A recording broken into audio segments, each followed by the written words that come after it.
Hi ಎಲ್ರಿಗೂ ನಮಸ್ಕಾರ. Share marketing Kannada ಚಾನೆಲ್ಗೆ ನಿಮಗೆ ಸ್ವಾಗತ.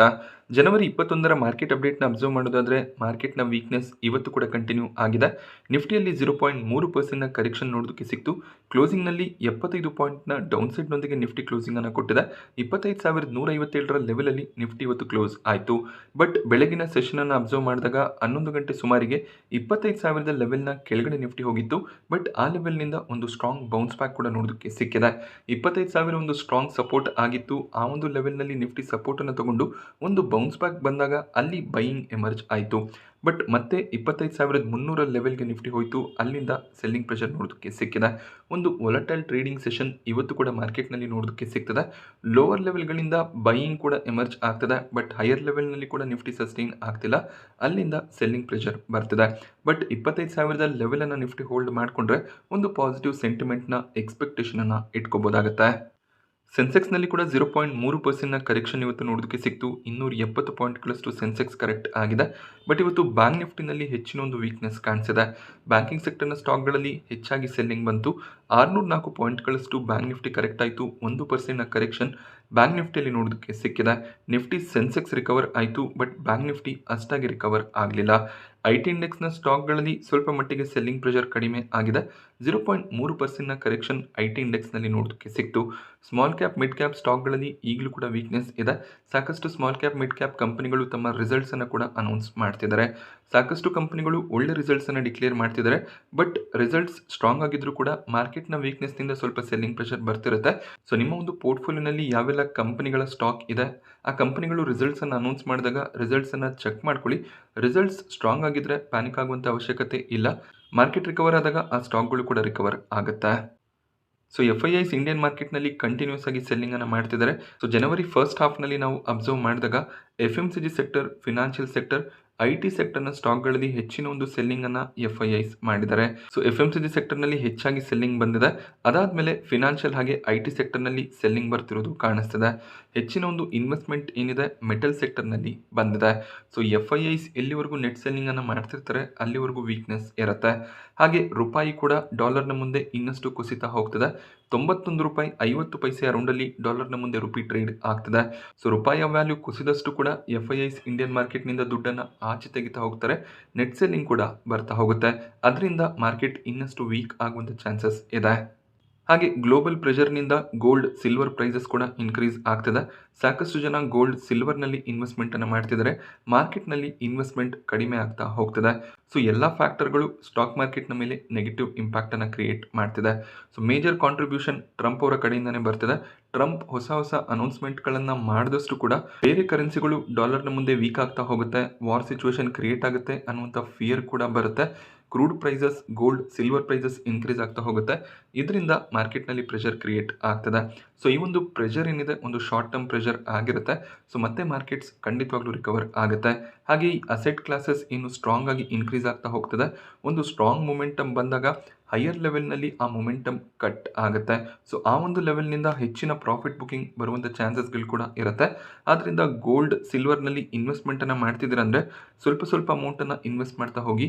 ಒಂದೇ ಬಾರಿ ನೀವು 10 ಲಕ್ಷ 15 ಲಕ್ಷದ ಅಮೌಂಟನ್ನು ETFಗಳಲ್ಲಿ ಇನ್ವೆಸ್ಟ್ ಮಾಡಿದ್ರೆ ಸೊ ಸಡನ್ ಪ್ರಾಫಿಟ್ ಬುಕಿಂಗ್ ಬಂದಾಗ ನೀವು ಎಕ್ಸಿಟ್ ಆಗೋದು ಕೂಡ ಕಷ್ಟ ಆಗ್ಬೋದು. ಆದ್ದರಿಂದ ಯೋಚನೆ ಮಾಡಿ ಅಸೆಟ್ ಕ್ಲಾಸ್ಗಳಲ್ಲಿ ಇನ್ವೆಸ್ಟ್ಮೆಂಟನ್ನು ಮಾಡಬೇಕಾಗತ್ತೆ. ಮೊಮೆಂಟಮ್ ಕಂಟಿನ್ಯೂ ಆಗ್ಬೋದು. ಬಟ್ ಹೈಯರ್ ಲೆವೆಲ್ಗಳಲ್ಲಿ ಒಂದು ಪ್ರಾಫಿಟ್ ಬುಕಿಂಗ್ ಎಕ್ಸ್ಪೆಕ್ಟೇಷನ್ ಯಾವಾಗಲೂ ಇರುತ್ತೆ. ನಿಫ್ಟಿಯ ಟಾಪ್ ಗೇನರ್ಸ್ ಮತ್ತು ಲೂಸರ್ಸನ್ನು ಅಬ್ಸರ್ವ್ ಮಾಡಿದಾಗ ಎಟರ್ನಲ್ ಟಾಪ್ ಗೇನರ್ ಆಗಿತ್ತು. 5%ನ ಜಂಪ್ ಸ್ಟಾಕ್ ಪ್ರೈಸ್ನಲ್ಲಿ ನೋಡೋದಕ್ಕೆ ಸಿಕ್ಕಿದೆ. ಇದಕ್ಕೆ ಒಂದು ರೀಸನ್ ಕಂಪನಿ ಇವತ್ತು ರಿಸಲ್ಟ್ಸನ್ನು ಡಿಕ್ಲೇರ್ ಮಾಡಿದ್ದಾರೆ. ಬಟ್ ಮಾರ್ಕೆಟ್ ಅವರ್ಸ್ನ ನಂತರನೇ ರಿಸಲ್ಟ್ ನೋಡೋದಕ್ಕೆ ಸಿಕ್ಕಿದೆ. ಒಳ್ಳೆಯ ಒಂದು ರಿಸಲ್ಟ್ನ ಎಕ್ಸ್ಪೆಕ್ಟೇಷನ್ ಇತ್ತು. 73% ಪ್ರಾಫಿಟ್ ಇನ್ಕ್ರೀಸ್ ಆಗಿದೆ. 102 ಕೋಟಿ ಪ್ರಾಫಿಟ್ಸನ್ನು ಎಟರ್ನಲ್ ಈ ಒಂದು ಕ್ವಾರ್ಟರ್ನಲ್ಲಿ ಡಿಕ್ಲೇರ್ ಮಾಡಿದ್ದಾರೆ. ಲಾಸ್ಟ್ ಕ್ವಾರ್ಟರ್ನಲ್ಲಿ 65 ಕೋಟಿಯ ಪ್ರಾಫಿಟ್ ಬಂದಿತ್ತು. ಹಾಗೆ ಡಿಸೆಂಬರ್ 2024ರಲ್ಲಿ 59 ಕೋಟಿ ಪ್ರಾಫಿಟ್ಸನ್ನು ಡಿಕ್ಲೇರ್ ಮಾಡಿದರು. ರೆವೆನ್ಯೂ ಕೂಡ ಸ್ಟ್ರಾಂಗ್ ಆಗಿ ಇನ್ಕ್ರೀಸ್ ಆಗ್ತದೆ. ಇಯರ್ ಆನ್ ಇಯರ್ ರೆವೆನ್ಯೂನಲ್ಲಿ 3 ಪಟ್ಟು ಜಂಪ್ ನೋಡೋದಕ್ಕೆ ಸಿಗ್ತದೆ. ಹಾಗೆ ಇವರ ಕ್ವಿಕ್ ಕಾಮರ್ಸ್ ಬಿಸ್ನೆಸ್ ಬ್ಲಿಂಕಿಟ್ ಏನಿದೆ ಅದು ಕೂಡ ಪ್ರಾಫಿಟಬಲ್ ಆಗಿದೆ. ಸೊ ಓವರ್ ಆಲ್ ಒಂದು ಸ್ಟ್ರಾಂಗ್ ರಿಸಲ್ಟ್ ಎಟರ್ನಲ್ನ ಕಡೆಯಿಂದ ಬಂದಿದೆ. ಸೊ ಇವರ ಫುಡ್ ಡೆಲಿವರಿ ಬಿಸ್ನೆಸ್ಗಿಂತ ಬ್ಲಿಂಕಿಟ್ ಕ್ವಿಕ್ ಕಾಮರ್ಸ್ ಬಿಸ್ನೆಸ್ ಏನಿದೆ ಅದೇ ಸ್ಟ್ರಾಂಗ್ ಆಗಿ ಪರ್ಫಾರ್ಮ್ ಮಾಡ್ತಿದೆ. ಪ್ರಾಫಿಟಬಿಲಿಟಿಯನ್ನು ಕನ್ಸಿಡರ್ ಮಾಡಿಕೊಂಡಾಗ ಫುಡ್ ಡೆಲಿವರಿ ಬಿಸ್ನೆಸ್ನ ಪ್ರಾಫಿಟ್ಸ್ ಇನ್ಕ್ರೀಸ್ ಆಗ್ತದೆ. ಬಟ್ ಇವರ ಬ್ಲಿಂಕಿಟ್ ಬಿಸ್ನೆಸ್ನಲ್ಲಿ ರೆವೆನ್ಯೂಸ್ ಸ್ಟ್ರಾಂಗ್ ಆಗಿ ಜಂಪ್ ಆಗ್ತಿದೆ. ಆದ್ರಿಂದ ಓವರ್ ಆಲ್ ರೆವೆನ್ಯೂ ಕೂಡ ಸ್ಟ್ರಾಂಗ್ ಆಗಿ ಜಂಪ್ ಆಗ್ತಿರೋದು ಕಾಣಿಸ್ತಿದೆ. ಸೊ ಅದೇ ರೀಸನ್ ನಿಂದ ಕಂಪನಿ ಹೆಸರನ್ನ ಝೊಮ್ಯಾಟೊನಿಂದ ಎಟರ್ನಲ್ ಅಂತ ಚೇಂಜ್ ಮಾಡ್ಕೊಂಡಿದ್ದಾರೆ. ಝೊಮ್ಯಾಟೊ ಅಂತ ಬಂದಾಗ ಕೇವಲ ಫುಡ್ ಡೆಲಿವರಿ ಬಿಸ್ನೆಸ್ ಹೈಲೈಟ್ ಆಗ್ತಿತ್ತು. ಈಗ Blinkit plus food delivery business Zomato ಎರಡು ಸೇರಿ ಎಟರ್ನಲ್ ಆಗಿದೆ. ಹಾಗೆ ಎಟರ್ನಲ್ನ ಸಿಇಒ ದೀಪಿಂದರ್ ಗೋಯಲ್ ಅವರು ತಮ್ಮ ಪೊಸಿಷನ್ಗೆ ರೆಸಿಗ್ನೇಷನ್ ಅನ್ನು ಕೊಟ್ಟಿದ್ದಾರೆ. ಅವರು ಇನ್ನು ಮುಂದೆ ವೈಸ್ ಚೇರ್ಮನ್ ಆಗಿ ಕೆಲಸ ಮಾಡ್ತಾರೆ. ಬ್ಲಿಂಕಿಟ್ನ ಸಿಇಒ ಆದಂಥ ಅಲ್ಬಿಂದರ್ ಸಿಂಗ್ ಅವರು ಇನ್ನು ಮುಂದೆ ಎಟರ್ನಲ್ನ ಸಿಇಒ ಆಗಿರ್ತಾರೆ. ಈ ಒಂದು ಚೇಂಜಸ್ ಕೂಡ ಸ್ಟಾಕ್ನ ಪಾಸಿಟಿವಿಟಿಗೆ ಕಾರಣ ಆಗಿದೆ. ಸೊ ಸಿಇಒ ಅವರು ವೈಸ್ ಚೇರ್ಮನ್ ಆಗ್ತಿರೋದು ಒಂದು ರೀತಿಯ ಪ್ರಮೋಷನ್ ಆಗಿರುತ್ತೆ. ಅಲ್ಟ್ರಾಟೆಕ್ ಸಿಮೆಂಟ್ ಕೂಡ 1.5% ಅರೌಂಡಲ್ಲಿ ಇವತ್ತು ಗೇನ್ ಆಗಿದೆ. ಕಂಪನಿ ರಿಸಲ್ಟ್ಸ್ ಅನ್ನು ಕೂಡ ಅನೌನ್ಸ್ ಮಾಡ್ತಾರೆ. ಇಂಡಿಗೋ ಕೂಡ ಇವತ್ತು 1.5% ಅರೌಂಡಲ್ಲಿ ಗೇನ್ ಆಯಿತು. ಹಾಗೆಯೇ ಮೆಟಲ್ ಸೆಕ್ಟರ್ನ ಮೊಮೆಂಟಮ್ ನಿನ್ನೆ ಸ್ವಲ್ಪ ಬ್ರೇಕ್ ಆಗಿತ್ತು, ಮತ್ತೆ ಇವತ್ತು ಗೇನ್ ಆಗಿದೆ. JSW ಸ್ಟೀಲ್, ಇಂಡಾಲ್ಕೋ 1%ಗೂ ಹೆಚ್ಚಾಗಿ ಇವತ್ತು ಗೇನ್ ಆಯಿತು. ಟಾಪ್ ಲೂಸರ್ಸ್ ಅನ್ನು ಅಬ್ಸರ್ವ್ ಮಾಡಿದಾಗ ICICI ಬ್ಯಾಂಕ್ನಲ್ಲಿ 1.5%ಗೂ ಹೆಚ್ಚಿನ ಕರೆಕ್ಷನ್ ಕಾಣಿಸ್ತು. ಟ್ರೆಂಡ್ ಕೂಡ 1.5%ಗೂ ಹೆಚ್ಚಾಗಿ ಕರೆಕ್ಟ್ ಆಗಿದೆ. Tata consumer product, BEL, Apollo hospitals ಕೂಡ 1%ಗೂ ಹೆಚ್ಚಾಗಿ ಇವತ್ತು ಕರೆಕ್ಟ್ ಆಯಿತು. ಪರ್ಸಿಸ್ಟೆಂಟ್ ಸಿಸ್ಟಮ್ ಇವತ್ತು ನ್ಯೂಸ್ನಲ್ಲಿತ್ತು. ನಿನ್ನೆ ಕಂಪನಿ ರಿಸಲ್ಟ್ಸನ್ನು ಡಿಕ್ಲೇರ್ ಮಾಡಿದ್ರು. Year on year performance strong ಆಗಿ ಕಾಣಿಸಿತ್ತು. Year on year profits 18% jump ಆಗಿತ್ತು. ರೆವೆನ್ಯೂ 23% ಜಂಪ್ ಆಗಿತ್ತು. But quarter on quarter comparison ಅನ್ನು ಮಾಡಿದಾಗ ಪ್ರಾಫಿಟ್ಸ್ ಫಾಲ್ ಆಗಿತ್ತು.